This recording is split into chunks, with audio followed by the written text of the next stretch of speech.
இன்றைய தியானம் விஸ்வரூபம். அண்ட நாயகா, நலம் கேடு அனைத்தும் உன் செயல்களே என்பதை நான் அறிந்து கொள்வேனாக.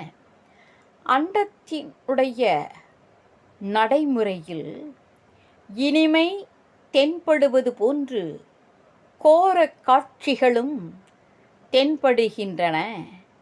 பஞ்சம், கொள்ளை நோய், பூகம்பம், போராட்டம் இத்தகையவைகளுக்கு இறைவன் ஏன் இடம் கொடுத்தான் என்ற கேள்வி எழுகிறது. குறுகிய காட்சியில் அவைகள் கோரமானவைகளே.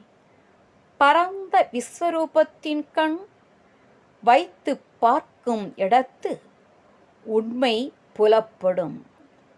துன்பமும் அவனுடைய அருளினின்று வருகிறது. துன்பங்கள் வாயிலாக உயிர்களை அவன் பண்படுத்துகிறான்.